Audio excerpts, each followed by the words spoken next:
Благодарам, председателе.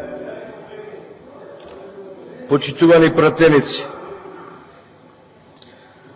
дали човек да се чуди или да се крсти?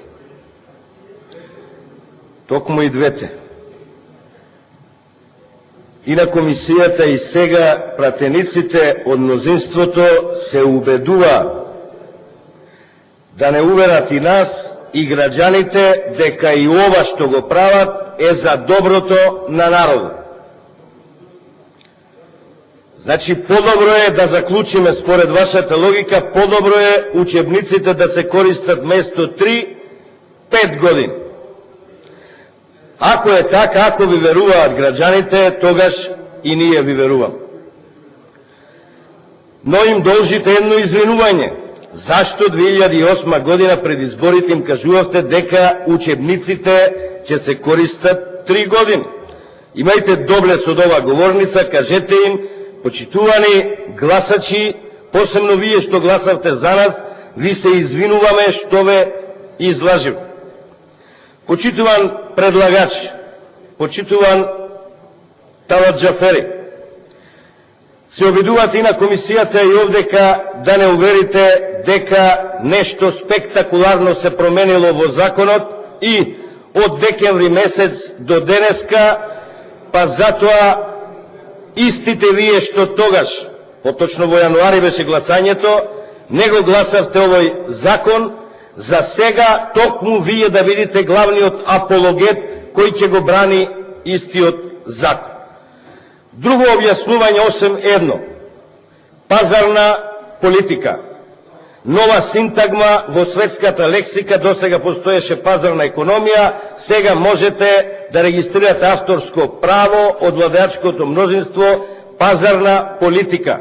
И ништо друго, апсолутно ништо друго.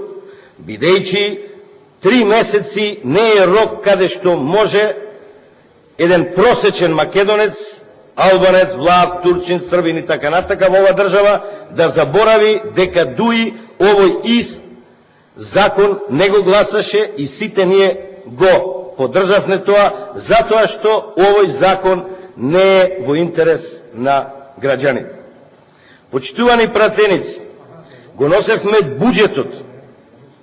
Буџетот го носевме кога немавме ваков закон, а во тој буџет немаше предвидено пари за печатење на нови учебници.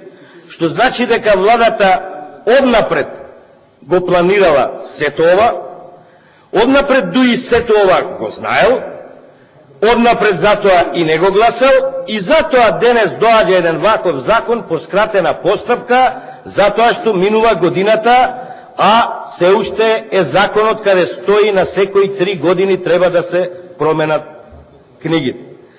А одговорот е еден и единствен. Дајте да и погледнеме на вистината во очи. Обратете се до ЗЕЛС, обратете се до општините, ќе ви ја кажат која е вистината. За образование нема пари во општините. А нема пари бидејќи во 2009 година на крајот блок дотациите за 2010 се скратија за 25%, истите блок дотации останаа во 2011, истите блок дотации останаа за 2012. Почитувани пратеници, за 2011 година општините имаат недостаток на финансиски средства за основно образование во износ од 635 милиони денари, а средното образование недостаток од 530 милиони денари. Или близко 1,2 милиарди денари, или во наши пари околу 20 милиони евра. Бидејќи во буџетот нема корекција и оваа година уште 20 на крајот од 2012 општините ќе должат 40 милиони евра. Почитувани пратеници, тоа е единствената причина поради која се носи овој закон, а на штета на учениците. Овие две генерации што ќе ги користат овие книги, кои од техничка гледна точка се навистина неквалитетни, да можат да издржат 5 години, и досега имаше плаќање на одреден надоместок за оштетена книга, затоа што сите сме сведоци дека директорите ги оценуваат учениците со недобивање на свидетелство доколку не ја надоместат штетата.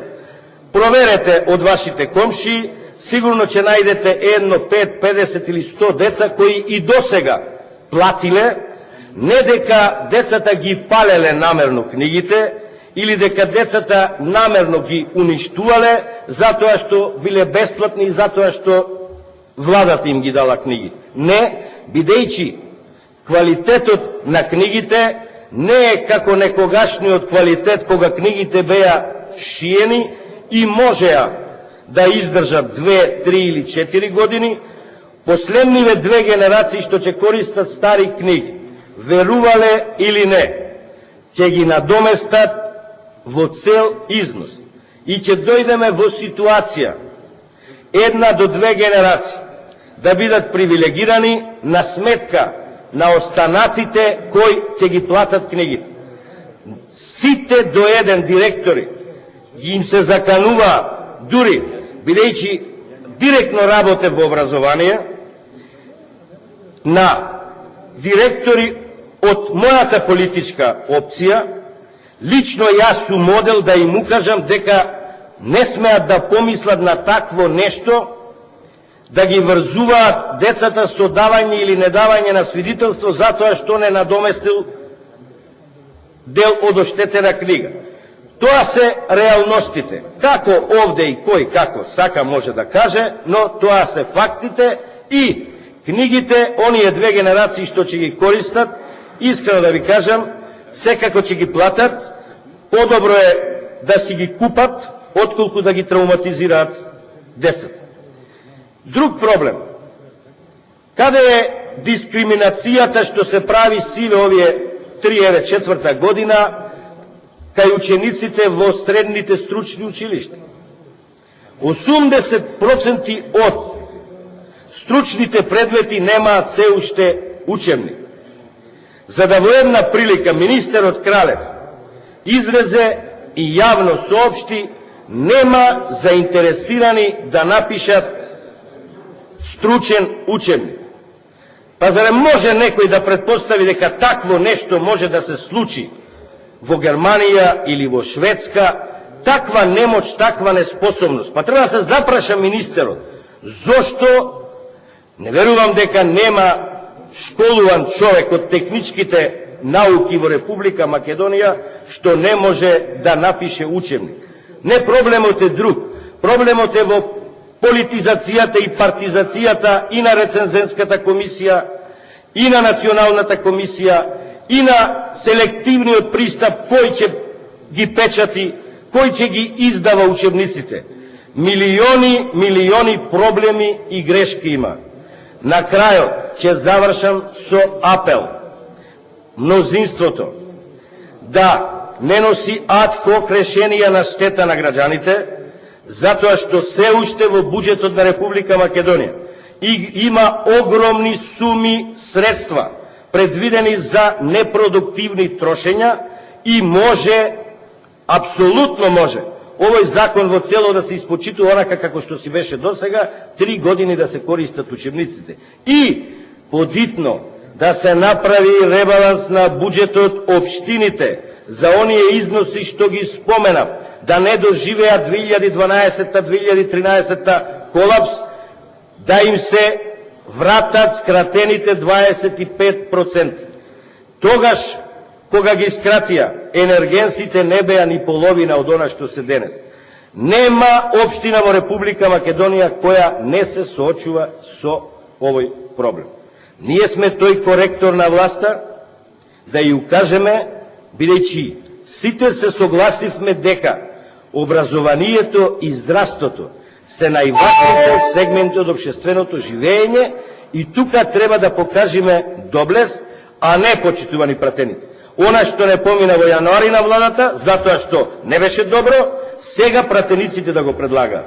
Тоа, со други зборови, да не употребам претежок збор, е крајна непринципиелност. Благодарам, господин Джафери Талат.